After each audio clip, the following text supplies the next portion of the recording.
Try naman. Grabe daw yung ulan eh. Bagyo. Mga bagyo. Buti nga nakabiyahe kayo eh. Like, sabi niya parang some beses, munti ka na ba? Parang hindi kayo makabiyahe, Oo, pabalik. muntikan na. Muntikan na kami hindi makapunta dun sa isang lugar kasi grabe ang bagyo. Ish. Sinita niyo kasama, exams din. Hindi. High school friend ko. Bali, hindi sila magkakalala ni Camille. First time lang din nila Ay, mag-meet wow. doon. Okay. Sige. Okay. Sige. So yung project na papatulong kami ay Gracie Road. 2025 siya. Santay Group. Then Gracie Road. Okay. Tapos, yung papel namin sana, relax. Kasi, ang lunod na namin, hindi na namin kaya. Ah, Kaya sabi ko, Aaron, baka may mapakante. Kahit dito lang sana, sige, papatulong. sige. Relax. And ikaw yung answered prayer. So, thank you. Ayan. Okay. Now, okay na nakita mo na yung project kung nasan. Ah. Alright. Now, yung context kung bakit may relax dito. So, per reference, yung project na to, kakalipat lang din namin from permitting, tapos kami mag-develop into IFC, or issue for construction. Tapos, yung context dito kasi, pinaka nangyari kaya may relax is eto. So, typically, I'm sure napapansin mo yung mga typical details. Ganito yung pag-wiring ng modules. Magkakatabi plus minus. Same orientations, di ba? Yes. Ayan. Ngayon, yung nagbago dito, naging skip stringing na siya or tinatawag na leapfrog stringing. Ngayon, ano siya? You can look it up. Pero basically, ito yung idea niya. Yung home runs, ito, magandang example ito.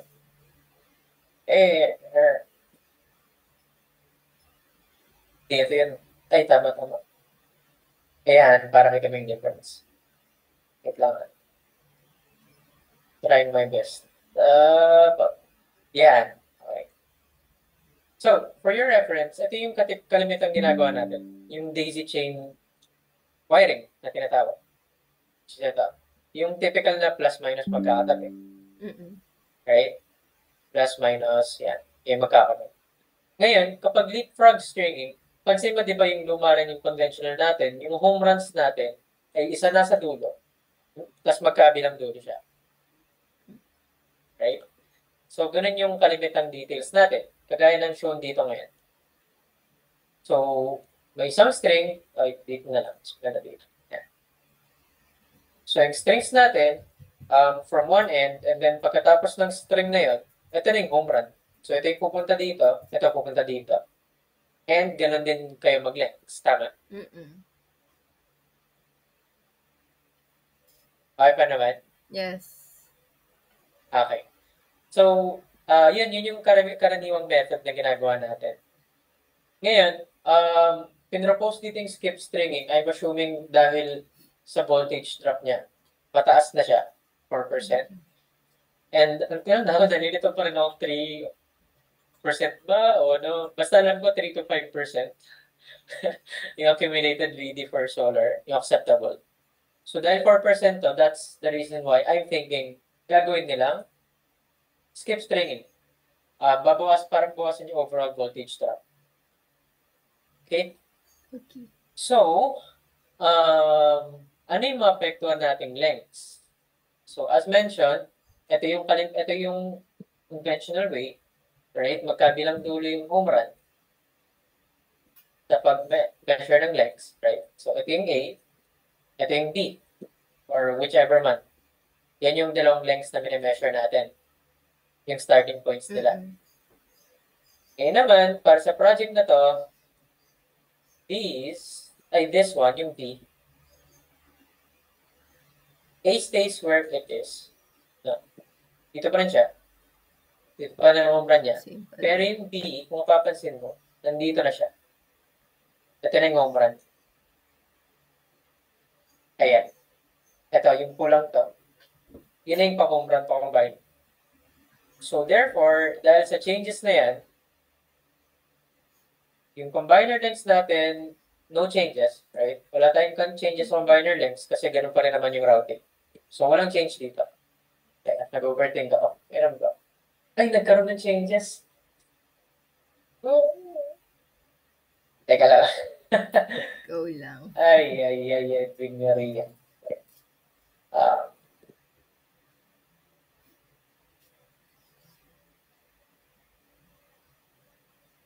Yan, there you go.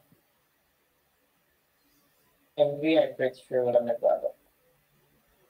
So, kahit dito lang, ito kasi yung heavy work, actually, yung string relays. Kasi it's repetitive. Pero if you find the pattern, pwede siya maging madali.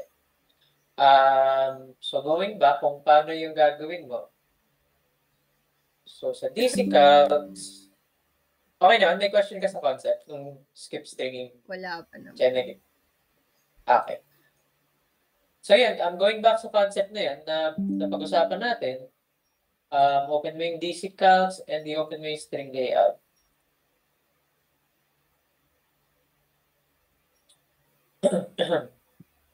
Kamusta pala dito so far? Daming bago.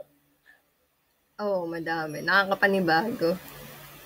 No? Di ba Oo. lagi sa residential lagi sa atin? Oo, parang dami parang overwhelming sa umpisa.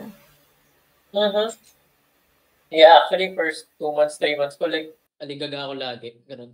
Tapos lagi yung nag-extend, like, OA na extend pa. Hindi naman OA. 1 hour, 2 hours. Kasi takot nga.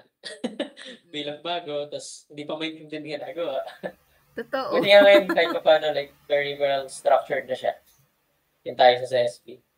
May training na tayong proper materials, may pa-training tayo every other week. So, maganda possible.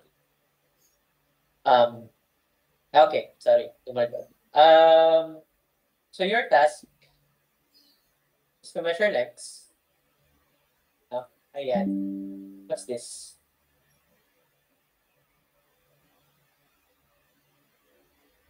Asan ba?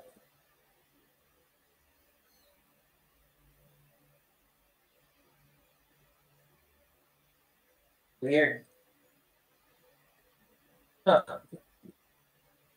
Anyway, sige. Bahala sila kung gusto nila maglagay ng slack. Siguro tinanggal nila. Kasi masyadong malaki yung DD. Parang no way yan sa slack. Sige, anyway. Ito yung task mo. Mag-string relays ka. Ngayon, ano dapat maging findings mo? Sorry, excuse. So, string relays, pretty standard naman na kung paano natin usually measure. So, for example lang, ito yung original measurement natin. So, string 1.1.1 from center ng bilog, di ba? Yes. Hanggang sa makarating siya ng combiner. Sasakay siya ng cab, o na-cab pala tayo dito. Then, center ni combiner. Ayan. So, 224. Kung wala akong nakitang 224 dito, kung wala ako. Hindi yun. Ayan, 224 naman. So, gano'n naman nila mineasure. Same na gagawin natin. 133, 133. Okay? Round up naman. So, ano yung magbabago? Think of it this way. Yung purpose ng skip stringing is to get the home runs near sa termination niya, di ba? So, home run. Yun yung purpose niya. So, if your combiner is here, sa baba, then that means yung home run mo ay yung dito yung pipiliin mo, kumbaga. So, di ba sa detail natin kanina na tinitignan, detail na tinitignan natin kanina, yung dulong yun yung negative or kung ano mang polarity niyan. Tapos yung katabi niya, yun yung isa pang home run. Yes. Diba? So, you're positive. From here, it becomes dito na. Ngayon, bakit natin hindi binago to? Kasi ang pangit kapag pinilit na alam mo, parang yung itsura niya parang paganda. Ayaw. Parang, ganyan. So, very cluttered. Kaya, that's the reason why we're keeping this the same. Yung itong detail na to. Pero as far as lengths go, ganito yung gagawin natin. Okay? So, what initially is ito, yung home run na to, malilipat siya dito. So, dapat 136 na to. Then ito, definitely 133 pa rin. Kasi ito pa rin siya. Same goes dito sa string na to. Nalipat siya dito. So, this becomes 43. Ito, 39 pa rin. Okay? Wait, sorry. Ngayon, Ulit. yeah. Sige. So, it depends kasi kung nasan yung combiner. I wanna confirm this. Okay, wait, ito.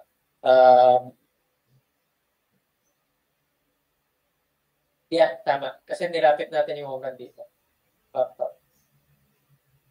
Okay na. Okay. Think of it this way. Combiner ko nandito. So, depende kung nasan yung combiner mo, dun mapupunta yung home run mo. So, for example, in this case, yung strings ko nasa taas ng combiner, di ba? Yes. Yung pinaka-purpose ng skip stringing is to get the home runs nearer sa combiner. That's why dito ako nag-base ng home run measurement. Bale, module before yung parang end nung string before. Yes. Okay. Na nearest sa combiner. Kasi, pag sinabi mo lang na ganun, di ba, parang it will go here, di ba? Kung tutusin, pwedeng ito. Ito. Tsaka ito yung measure mo, di ba? So, lagi mo yung, keep in mind, habang nag-ano ka, ay kung ano yung mas malapit sa combiner. So, for this example, where yung combiner ay nasa baba ng string, ito yung pipit yung measure ko. Ito, pati yung note na to. Bale, ito yung positive yung nasa taas, then negative yung mismong negative pa din before. Yes. Actually, kung tutusin nga, it doesn't matter. It's more of an alignment lang naman. Yung kunyari kung alin yung positive, negative. Kasi yung suma na itong dalawa, ina-average naman natin siya. Pero in terms of alignment lang natin, bilang internal SOP, ito yung na-measure natin as positive yung nasa taas or yung nasa kaliwa. So yeah, to answer your question, meron pa rin naman as positive and then yung bilog mismo yung negative. Okay? Okay.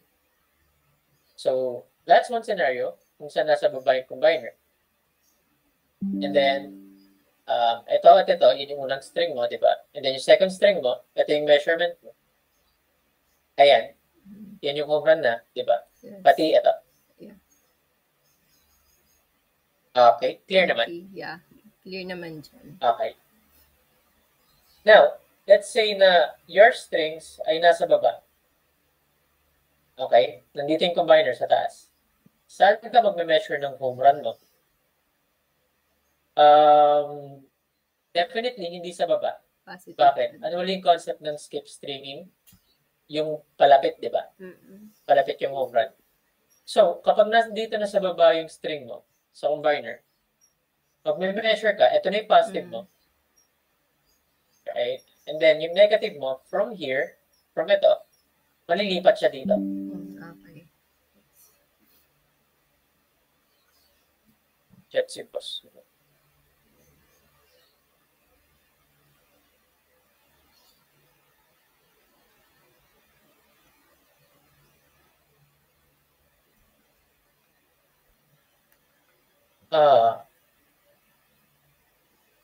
Sige, mamaya na. So, yeah, yun. Yun yung gagawin mo all throughout. Tawag dito. May pattern naman, no? So, pag na-measure mo na to, magkamukha lang din naman dito kahit papano, yung iba ang lengths, ganun. So, ayun lang, para hindi mo na ulit-ulitin lahat. Pero be careful na lang, huwag maduling kung alin yung magkapareho. Yep. Sige. Alright, yun lang naman, pretty typical na ganun. And then if you're done, if magaga pa, baka patulong na rin kita kahit dito sa combiner and LVAC. Okay. Alright, sige. Let me know if my questions and then just to be sure na we're on the same track. Siguro, when you're done with siguro mga 5 combiners, let us know sa group chat and then pwede naman kami mag-quick check. Sige, sige.